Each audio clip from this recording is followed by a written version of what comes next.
प्राचीन समय की बात है। उज्जैनी राज्य में एक पराक्रमी और धर्मपरायण राजा विक्रमसेन का शासन था। वह अपनी प्रजा की भलाई के लिए हर संभव प्रयास करता और हमेशा दान पुण्य करता रहता। एक दिन उसने ऐलान किया, हमारे राज्य में जो सबसे बड़ा दान करेगा उसे सम्मानित किया जाएगा और उसे मेरी व्यक्तिगत भेंट मिलेगी। इस घोषणा के बाद पूरे राज्य में हलचल मच गई। बड़े बड़े धनवान व्यापारियों, ब्राह्मणों और सामंतों ने तरह तरह के दान देने शुरू कर दिए। कोई हजारों स्वर्ण मुद्राएं दान कर रहा था, कोई अन्न भंडार खोल रहा था, तो कोई कपड़े और आभूषण बांट रहा था। इसी राज्य में रघु नामक एक गरीब भिखारी भी रहता था। वह रोज भीख मांगकर अपना और अपनी बीमार पत्नी का पेट पालता था। जब उसने राजा की घोषणा सुनी तो उसके मन में भी दान करने की इच्छा हुई, लेकिन उसके पास देने के लिए कुछ भी नहीं था। वह उदास मन से घर लौटा। उसकी पत्नी ने उसे चिंतित देखा और पूछा, क्या हुआ रघु, इतने उदास क्यों हो?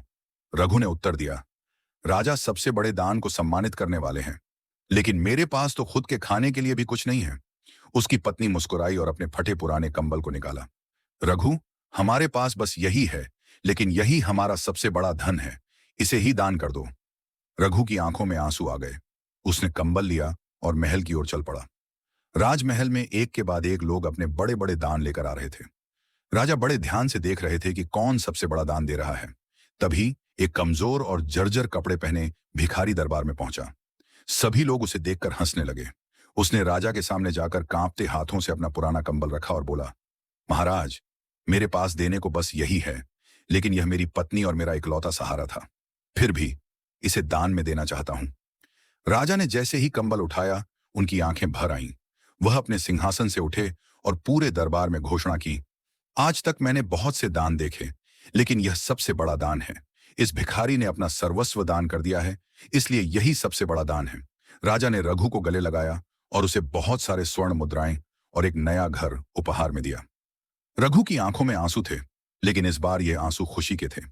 उसने सोचा था कि उसके पास कुछ भी नहीं है, लेकिन आज उसे एहसास हुआ कि सच्चा दान वही होता है जो अपने लिए सबसे मूल्यवान हो। शिक्षा, दान का मूल्य उसकी मात्रा में नहीं, बल्कि उसकी भावना में होता है। जो बिना किसी स्वार्थ के अपने सबसे प्रिय वस्तु को त्याग कर किसी की मदद करता है, वही सबसे बड़ा दानी होता है।